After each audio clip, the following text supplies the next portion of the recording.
M Kumar mathematics classes,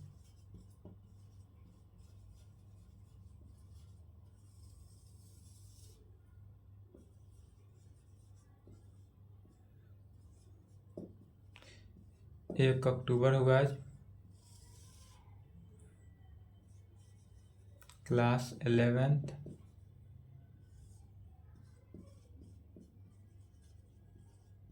lecture 5, sequence and series, अनुक्रम और श्रेणी हिंदी में कहते हैं। इसमें चल रहा था एपी जीपी सीरीज हो गया था। आज देखना है तीसरा नंबर लिखेंगे एचपी। एचपी माने हार्मोनिक प्रोग्रेशन क्या है? Harmonic progression, harmonic progression, harmonic progression को शॉर्ट फॉर्म में एचपी बोला जाता है। एचपी रहे वहाँ पर क्या कहेंगे? Harmonic progression. हिंदी में इसको लिखते हैं हार्मोनिक श्रेणी। हार्मोनिक प्रोग्रेस का हिंदी हो जाता है हार्मोनिक श्रेणी। हार्मोनिक श्रेणी क्या होता है? तो हार्मोनिक श्रेणी जो है यह एपी सीरीज ही है। एक तरह से देखा जाए तो यह एपी सीरीज ही है, मतलब कि हार्मोनिक श्रेणी जो है वह एपी सीरीज का रेसिप्रोकल है। जैसे कि हमारा एपी सीरीज होता था, एपी क्या है? ए बी सी डी, यदि आर इन एपी में A plus D, A plus 2D, A plus 3D, dot dot dot are in AP में, यह एपी सीरीज में था। जैसे कि एग्जाम्पल में 2, 4, 6, 8 ये सब क्या है? Are in AP. तो जब यह एपी सीरीज में है तो यही जो है एपी सीरीज वह कन्वर्ट हो जाता है एचपी सीरीज में। तो हार्मोनिक प्रोग्रेशन में अरिथमेटिक प्रोग्रेशन का रेसिप्रोकल अर्थात 2, 4, 6 का रेसिप्रोकल 1/2, 1/6, 1/8, यही क्या हो गया? आर इन एचपी में हार्मोनिक प्रोग्रेशन। तो हार्मोनिक प्रोग्रेशन किसे कहेंगे? हार्मोनिक प्रोग्रेशन जो है वह एपी अरिथमेटिक प्रोग्रेशन का रेसिप्रोकल। हार्मोनिक प्रोग्रेशन, इसे तो समझ में आ गया क्लियरली एग्जाम्पल के थ्रू कि हार्मोनिक प्रोग्रेशन जो हमारा होता है वह है अरिथमेटिक प्रोग्रेशन का रेसिप्रोकल, मतलब कि एपी सीरीज का उल्टा एचपी सीरीज होता है। एपी सीरीज का उल्टा होता है, तो इसी का डिफिनीशन में कहेंगे reverse of an AP is called HP. क्या लिखें? Reverse of an AP is called HP. AP series का उल्टा एचपी सीरीज होता है, एचपी होता है। इट मीन्स इफ यदि A B C are in AP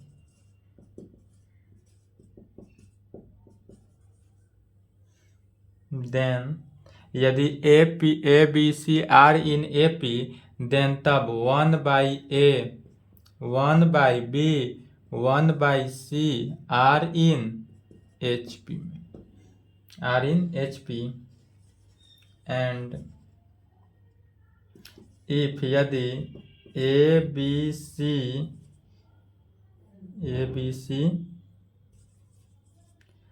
are in HP में हो, अगर ए बी सी ही आर इन एचपी में हो देन तब ए बी सी का उल्टा 1/A, 1/B, 1/C are in HP. यह किस में हो जाए? Sorry, are in AP. यदि इफ इतना एचपी में हो तो आर इन एपी। जैसे कि एग्जाम्पल में क्या कहेंगे? 2, 4, 6, 8 dot dot dot are in, यह यदि एपी में हो देन तब 1/2, 1/4, 1/6, 1/8 dot dot dot are in HP. यह जो होगा एचपी में होगा। हार्मोनिक प्रोग्रेशन का डिफिनीशन समझ ले पहले फिर से। लिखाया क्या गया, रिवर्स ऑफ एन एपी माने अरिथमेटिक प्रोग्रेशन, एपी का full form arithmetic progression is called harmonic progression. It means, Hindi अगर लिखना चाहें तो लिख सकते हैं, हिंदी की आवश्यकता नहीं है। समानांतर श्रेणी का व्युत्क्रम, समानांतर श्रेणी का व्युत्क्रम हार्मोनिक श्रेणी होता है, हार्मोनिक श्रेणी होता है। अर्थात इट मीन्स का हिंदी, अर्थात यदि ए, इस प्रकार लिखेंगे, यदि ए बी सी समानांतर श्रेणी में हो, यदि ए बी सी समानांतर श्रेणी में हो, तब 1/A, 1/B, 1/C हार्मोनिक श्रेणी में होगा, हार्मोनिक श्रेणी में होगा। और यदि ए बी सी, और यदि ए बी सी हार्मोनिक श्रेणी में हो, हार्मोनिक श्रेणी में हो, तब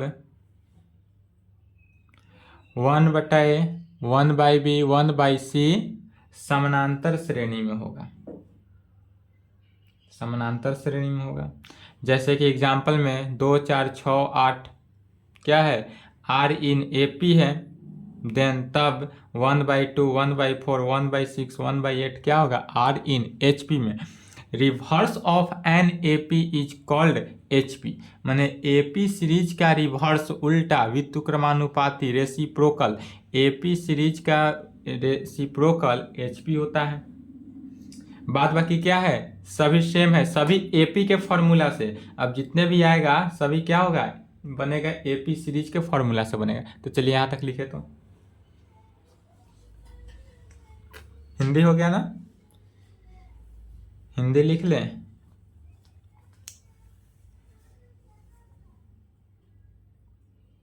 समानांतर श्रेणी का व्युत्क्रमानुपाती,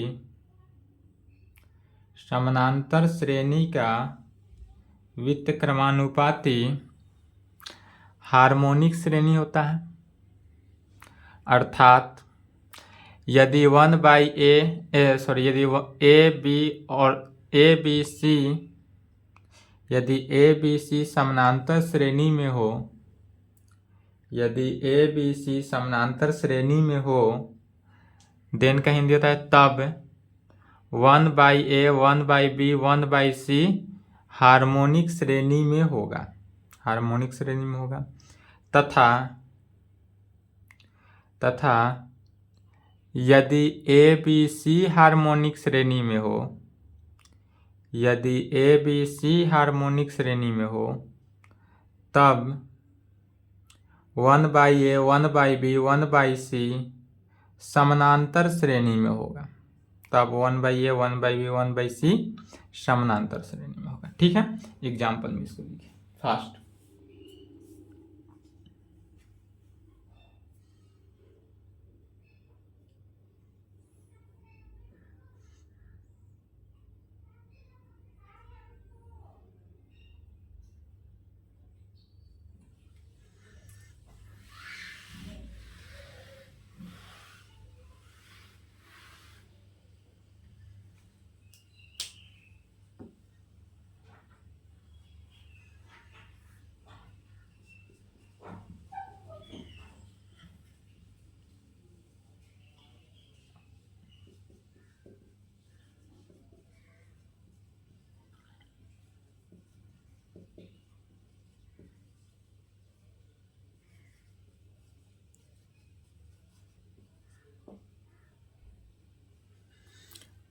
थ्योरम है, find the harmonic mean of A and B. A और बी के बीच हार्मोनिक मीन निकालना है। तो हार्मोनिक मीन निकालने के लिए अब इसका आंसर क्या कहते हैं, लेट यदि हम मान लेते हैं कि H be the harmonic mean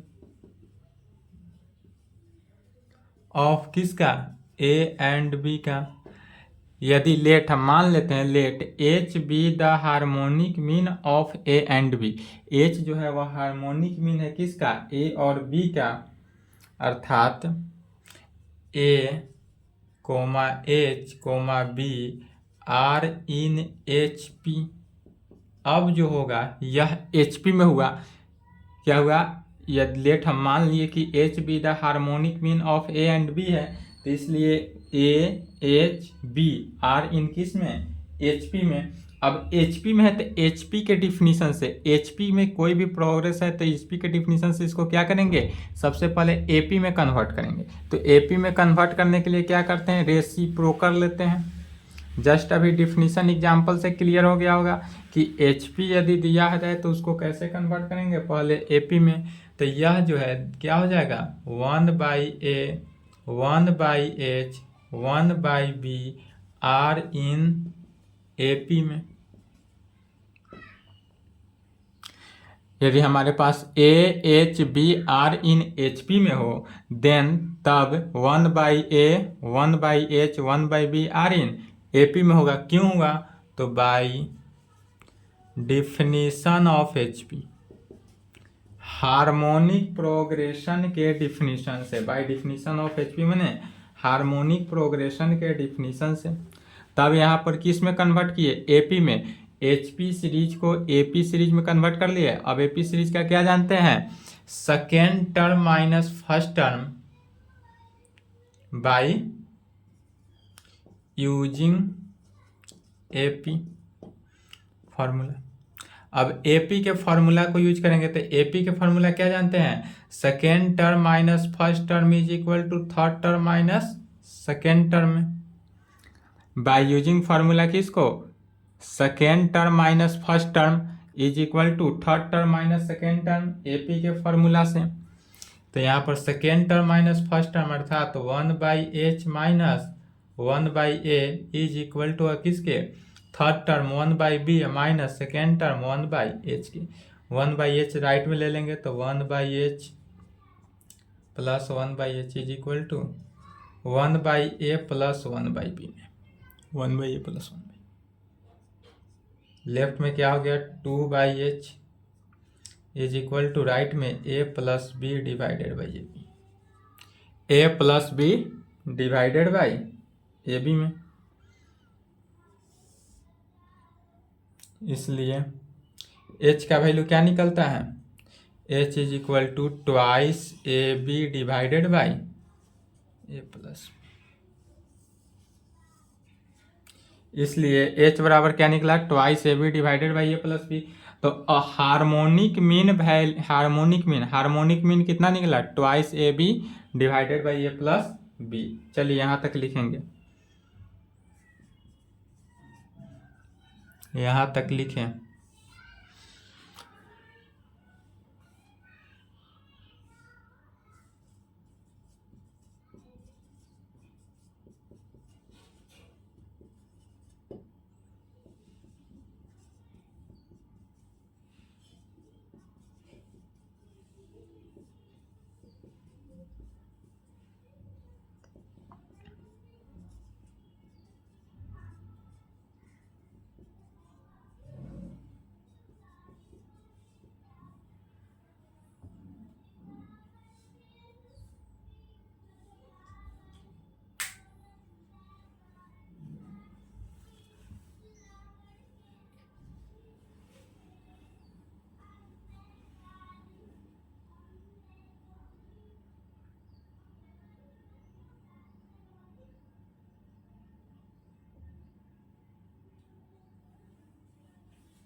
चलिए लिख लिए। अब इस थ्योरम को समझना है, प्रूव द फॉलोइंग, निम्नलिखित को प्रूव करना है। यह ए मैंने क्या हुआ, अरिथमेटिक मीन, जो अरिथमेटिक मीन निकाले थे थ्योरम 1, थ्योरम 2 में जियोमेट्रिक मीन निकाले थे, थ्योरम 3 में हार्मोनिक मीन निकाले हैं। तो अरिथमेटिक मीन को यदि हम हार्मोनिक मीन से मल्टीप्लाई करते हैं तो वह जियोमेट्रिक मीन के स्क्वायर के बराबर होगा, यह प्रूफ करना है। दूसरा में प्रूफ करना है कि अरिथमेटिक मीन जो है वह ग्रेटर देन और इक्वल टू होगा किसके, ज्योमेट्रिक मीन के, और ज्योमेट्रिक मीन का जो वैल्यू है वह ग्रेटर देन और इक्वल टू होगा हार्मोनिक मीन, अर्थात ज्योमेट्रिक मीन जो है वह हार्मोनिक मीन के इक्वल भी हो सकता है या बराबर होगा, छोटा नहीं होगा, लेकिन अरिथमेटिक मीन से बराबर होगा लेकिन छोटा होगा या बड़ा नहीं होगा, यही प्रूफ करना है।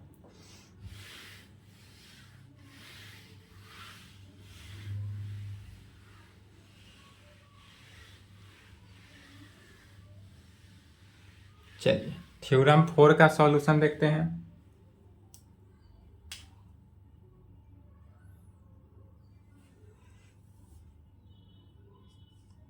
थ्योरम 4 का proof,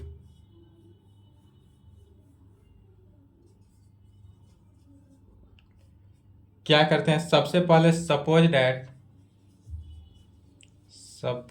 that A and B are two numbers,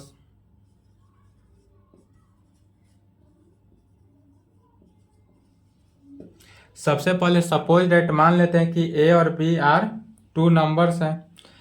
then तब जब टू नंबर है तो अरिथमेटिक मीन क्या आया था, अरिथमेटिक मीन का वैल्यू आया था A plus B by two, arithmetic mean A plus B by two. Geometric mean क्या आया था, root under A B, geometric mean root under A B, and harmonic mean twice A B divided by A plus B, या तो just अभी वो निकला है। तब क्या है, arithmetic mean A plus B by two, geometric mean root under A B, and harmonic mean twice A B by A plus B. तब पहला में LHS ले लेंगे। पहला के LHS में क्या बोल रहा है, अरिथमेटिक मीन को मल्टीप्लाई करना है हार्मोनिक मीन से। तो अरिथमेटिक मीन को हार्मोनिक मीन, अरिथमेटिक मीन कितना है, A plus B by two में हार्मोनिक मीन से मल्टीप्लाई करना है। हार्मोनिक मीन का value twice A B divided by A plus B में।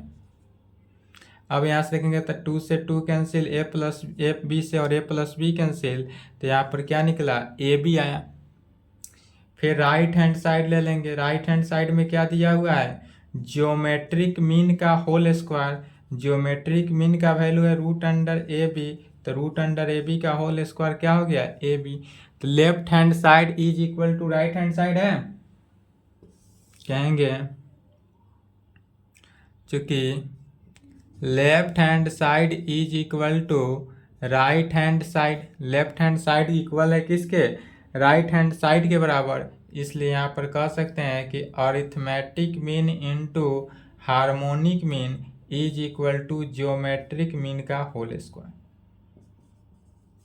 और यहाँ पर पहला नंबर का क्या होता है, प्रूव्ड हो जाता है।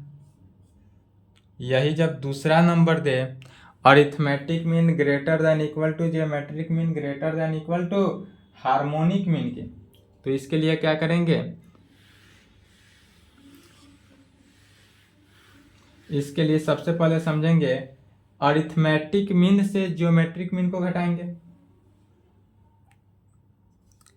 Arithmetic mean minus geometric mean, arithmetic mean से ज्योमेट्रिक मीन को घटाएंगे। अरिथमेटिक मीन में क्या है, A plus B by two, तो A plus B by two, minus geometric mean में क्या है, तो रूट अंडर ए बी है, तो रूट अंडर ए बी देंगे, minus root under A B. इसी को सॉल्व करेंगे, सॉल्व करेंगे तो क्या आएगा, A plus B minus twice root under A B divided by क्या आ गया, 2 आया। अरिथमेटिक मीन का वैल्यू, अब इसमें से फिर क्या ले लेंगे, रूट अंडर ए बी। इसी को इस प्रकार से लिख सकते हैं, रूट अंडर ए का whole square plus root under B का whole square minus 2 into root under A into root under B लिख सकते हैं। क्या किए, ए को रूट अंडर ए का होल स्क्वायर, बी को रूट अंडर बी का whole square minus root under A into root under B, या किसका formula, A minus B the whole square. तो root under A minus root under B का whole square पर बैठा, तो root under A minus root under B का whole square divided by क्या रहा है, 2। अब यह जो वैल्यू आया root under A minus root under B का होल स्क्वायर डिवाइडेड बाई 2, 2 को भी लिख सकते हैं रूट अंडर 2 का होल स्क्वायर, तो इसी को लिख सकते हैं इस प्रकार, root under A minus root under B divided by root under 2 का होल स्क्वायर कर सकते हैं। रूट अंडर 2 का होल स्क्वायर फिर क्या आ गया, 2 के इक्वल आ गया। अब यह जो वैल्यू है वह ग्रेटर देन होगा किससे, 0 से।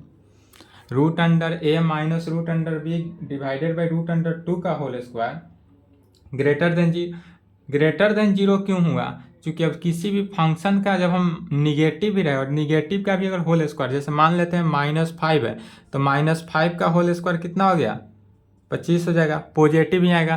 तो किसी भी फंक्शन का पावर जब इवन आता है, पावर और नहीं, जब किसी भी फंक्शन का पावर इवन आता है तो वह ऑलवेज क्या होता है, पॉजिटिव आता है, माने ग्रेटर देन 0, 0 से बड़ा होता है। यहाँ ए का वैल्यू कुछ भी रखेंगे तो वह 0 से बड़ा ही आएगा। क्यों आएगा बड़ा, क्योंकि यहाँ पर होल स्क्वायर दे दिया। कब नहीं होगा, तो वेन, सिर्फ एक कंडीशन है, ए जो है नॉट इक्वल टू बी, ए जब ए बी के बराबर नहीं होना चाहिए। इस कंडीशन में सिर्फ एक ही होना चाहिए कि ए का वैल्यू जो है वह बी के वैल्यू से इक्वल नहीं होना चाहिए। तो होल स्क्वायर दे, जैसे 2 का स्क्वायर करें, पॉजिटिव का स्क्वायर करेंगे तो भी पॉजिटिव आया, और निगेटिव का भी स्क्वायर करेंगे तो क्या हो जाएगा, पॉजिटिव हो जाएगा, इसलिए ग्रेटर देन 0, 0 से बड़ा आता।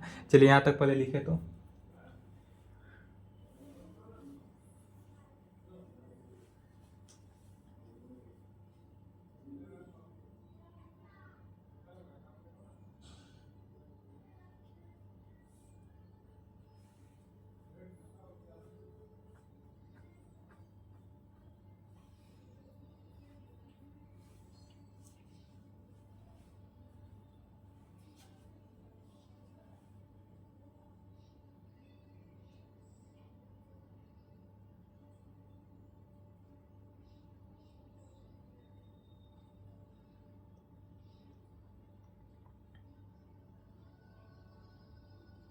चलिए वीडियो रोक के लिखेंगे।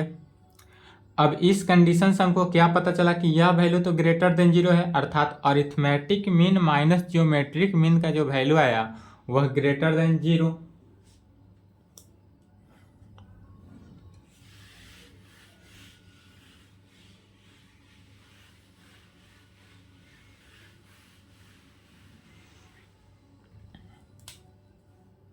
अर्थात यहाँ पर क्या कह सकते हैं कि arithmetic mean minus geometric mean. Arithmetic mean से जब हम जियोमेट्रिक मीन को घटाए तो वह क्या हुआ, वैल्यू हमको क्या आता है, ग्रेटर देन 0 के कंडीशन में आता है। तब यही माइनस है तो उधर जाएगा तो राइट में प्लस हो जाएगा, तो अरिथमेटिक मीन जो है वह ग्रेटर देन होगा जियोमेट्रिक मीन से। इसको इक्वेशन 1 ले लेंगे। अब इस कंडीशन से हमको क्या पता चला कि अरिथमेटिक मीन जो है वह ग्रेटर देन होगा जियोमेट्रिक मीन से, ज्योमेट्रिक मीन से तो बड़ा होगा। अब फिर अरिथमेटिक मीन का फॉर्मूला हम ज्योमेट्रिक मीन और हार्मोनिक मीन में रखना चाहें तो अभी जो जस्ट थ्योरम 1 में था, थ्योरम 1 में क्या था कि अरिथमेटिक मीन को हार्मोनिक मीन से मल्टीप्लाई करने पर ज्योमेट्रिक मीन के होल स्क्वायर के बराबर आता है। तो इससे हम अरिथमेटिक मीन का वैल्यू क्या निकल जाएगा, ज्योमेट्रिक मीन का whole square divided by harmonic mean. Just पहला थ्योरम प्रूव, थ्योरम 3 का फर्स्ट प्रूव किए हैं, थ्योरम 4 का फर्स्ट, कि arithmetic mean is equal to geometric mean का स्क्वायर, अरिथमेटिक मीन को हार्मोनिक मीन से मल्टीप्लाई करने पर वह ज्योमेट्रिक मीन के स्क्वायर के बराबर होता है। इसलिए यहाँ से अरिथमेटिक मीन का वैल्यू निकला ज्योमेट्रिक मीन का square divided by harmonic mean. तो अरिथमेटिक मीन के जगह पर क्या रखना है, ज्योमेट्रिक मीन का whole square divided by harmonic mean, और यह ग्रेटर देन होगा किसके, ज्योमेट्रिक मीन के, और यह ग्रेटर देन हो गया ज्योमेट्रिक मीन के। एक ज्योमेट्रिक मीन से ज्योमेट्रिक मीन कैंसिल हो गया, अर्थात कह सकते हैं यहाँ पर dividing by geometric mean. Geometric mean से अगर हम डिवाइड करते हैं तो डिवाइड करेंगे तो क्या बचता है, geometric mean divided by harmonic mean greater then 1, अर्थात ज्योमेट्रिक मीन जो है ग्रेटर देन हो गया किसके, हार्मोनिक मीन से। और इसको इक्वेशन 2 ले लेंगे। From first and second we get, अब इक्वेशन फर्स्ट और सेकेंड से ध्यान से पहले समझ लेना है। अरिथमेटिक मीन जो है बड़ा है किससे, ज्योमेट्रिक मीन से। अरिथमेटिक मीन का वैल्यू ज्योमेट्रिक मीन से बड़ा है, लेकिन यहाँ पर ज्योमेट्रिक मीन का वैल्यू हार्मोनिक मीन से बड़ा है। कहने का मतलब है कि 2 बड़ा है 3 से, और यहाँ पर 3 बड़ा है 4 से। यदि इस प्रकार से 2 बड़ा है 3 से और 3 बड़ा है 4 से, 2 बड़ा है 3 से और 3 बड़ा है 4 से, सपोज डैट, यह करेक्ट नहीं है, चलिए करेक्ट लिख देते हैं। यदि 3 बड़ा है 2 से, ठीक है, और 2 बड़ा है 1 से, अरिथमेटिक मीन को अगर 3 मान लेते हैं, ज्योमेट्रिक मीन को 2 मान लेते हैं और हार्मोनिक मीन को 1 मान लेते हैं। तो यदि 3 बड़ा है 2 से और 2 बड़ा है 1 से, तो इसको इस प्रकार से लिख सकते हैं, 3 बड़ा है 2 से और 2 बड़ा है 1 से। इस तरह वैल्यू को लिख सकते हैं। इसीलिए कहेंगे यहाँ पर कि अरिथमेटिक मीन जो है वह बड़ा है ज्योमेट्रिक मीन से, और ज्योमेट्रिक मीन जो है वह बड़ा है हार्मोनिक मीन से। अरिथमेटिक मीन ग्रेटर देन है ज्योमेट्रिक मीन से, और ज्योमेट्रिक मीन ग्रेटर देन है हार्मोनिक मीन से। कब के केस में, तो व्हेन जब a not equal to b हो तब। इस कंडीशन में a का वैल्यू जो है b के इक्वल नहीं होगा, लेकिन हमको लाना क्या है, ग्रेटर देन इक्वल टू लाना है। तो इक्वल टू आएगा किस कंडीशन में, जब व्हेन a का वैल्यू b के इक्वल होगा तब। यहाँ पर तो a का वैल्यू b के इक्वल नहीं है, इसलिए यह वैल्यू को सेटिस्फाई करता है। अगर a का वैल्यू b के इक्वल नहीं हो तो arithmetic mean greater then geometric mean greater than harmonic mean से होगा। लेकिन बट व्हेन दूसरा केस में कहेंगे,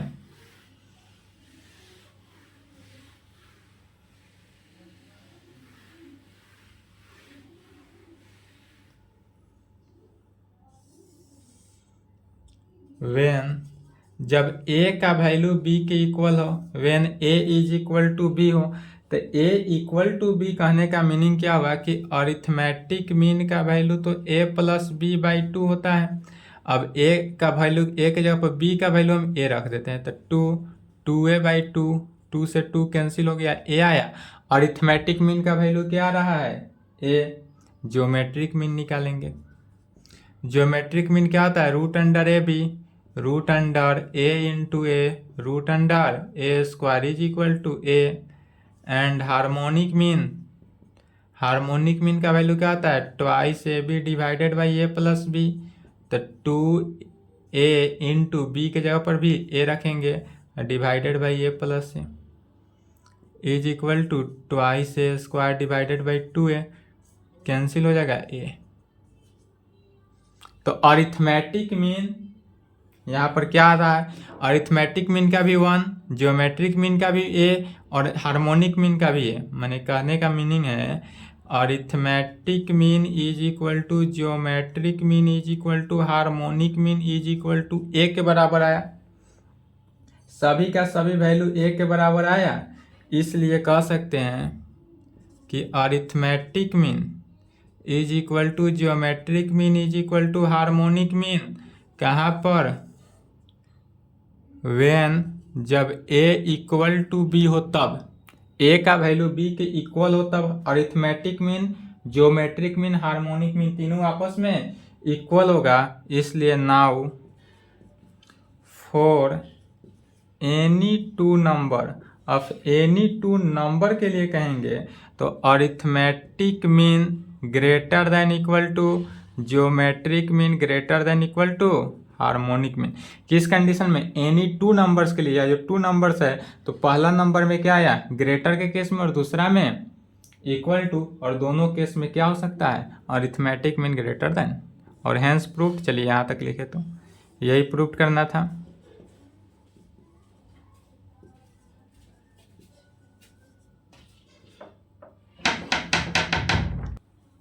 यहाँ तक लिखिए।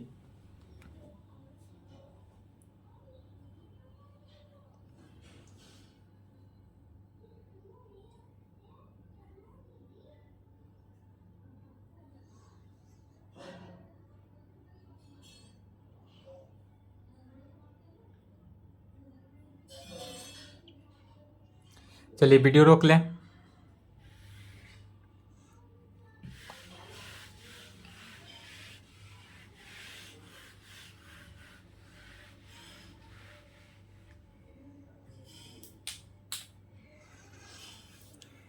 हार्मोनिक मीन्स का रिजल्ट्स लिखेंगे।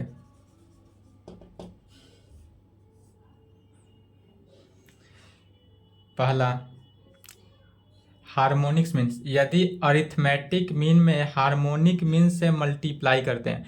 अरिथमेटिक मीन में हार्मोनिक मीन से मल्टीप्लाई करने पर क्या आता है? जियोमेट्रिक मीन के होल स्क्वायर के इक्वल आता है। जियोमेट्रिक मीन के होल स्क्वायर। दूसरा result, arithmetic mean greater then होता है harmonic mean, arithmetic mean greater than geometric mean. Greater then होता है किसके? हार्मोनिक मीन के कंडीशन में। कब? तो वेन जब एक्स ए का वैल्यू बी के इक्वल नहीं हो, माने A not equal to B हो। Arithmetic mean greater than geometric mean greater than harmonic mean when जब A not equal to B हो, तब के कंडीशन में। तीसरा, arithmetic mean equal to geometric mean equal to harmonic mean के। Arithmetic mean, geometric mean और harmonic mean तीनों आपस में इक्वल होगा। तो तीनों कब किस कंडीशन में इक्वल होगा? जब वेन एक इज इक्वल टू बी, ए का वैल्यू बी के इक्वल हो जाए, तब तीनों के तीनों कंडीशन में यह क्या होता है? Arithmetic mean equal to geometric mean equal to harmonic mean. चौथा condition, arithmetic mean greater than equal to geometric mean greater than equal to harmonic mean के। अरिथमेटिक मीन किस कंडीशन में यह होगा? दोनों के दोनों इक्वल भी हो और ग्रेटर भी हो। तो फॉर एनी टू नंबर्स के लिए, for any two numbers, for any two numbers के लिए। हार्मोनिक मीन, हार्मोनिक मीन निकालने का क्या है? Harmonic mean of A and B के बीच के। तो harmonic mean H, harmonic mean of A and B, यदि ए और बी हो तब उसके बीच का harmonic mean is equal to twice A B divided by A plus B में। Harmonic mean of A and B is equal to 2ab by A plus B में। उसके बाद जितने भी HP का जितने भी कंडीशन है सभी कौन सा? AP series. HP का कोई अपना फॉर्मूला नहीं, इतना ही फॉर्मूला को, रिजल्ट को ध्यान में रखना है। बाकी सभी क्वेश्चन को सॉल्व करना है किस मेथड से? AP सीरीज के मेथड से। इसके आगे NCERT बुक से बनाएंगे एक्सरसाइज 9.1 से लेकर 9.3 तक बन जाएगा। 9.4 का अभी थ्योरी नहीं दिए हैं, 9.3 तक कंप्लीट कर ले पहले। 9.3 तक NCERT बुक से बनाएंगे, नेक्स्ट क्लास में प्रॉब्लम चलेगा 9.1 से 9.3 तक। और एक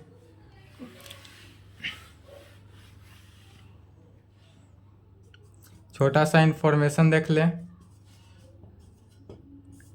कल 2 अक्टूबर है, यानी कि गांधी जयंती, राष्ट्रपिता गांधी जयंती का जन्मदिन है। इसके शुभ अवसर पर कल का क्लास ऑफ रहेगा, फिर आपका क्लास 3 तारीख से ओपन हो रहा है, 3 अक्टूबर।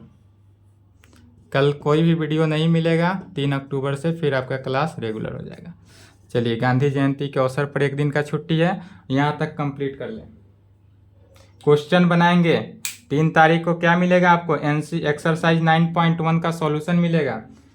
क्वेश्चन 9.1 से 9.3 तक पहले सॉल्व करेंगे, उसके बाद आपका 9.4 का थ्योरेटिकल क्लास चलेगा।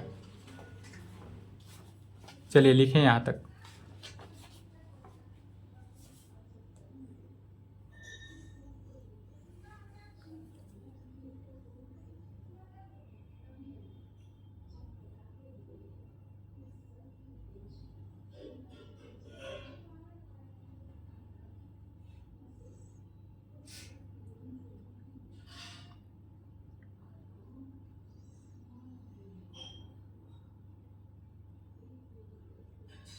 चलिए लिख लिए, वीडियो रोक कर लिखेंगे।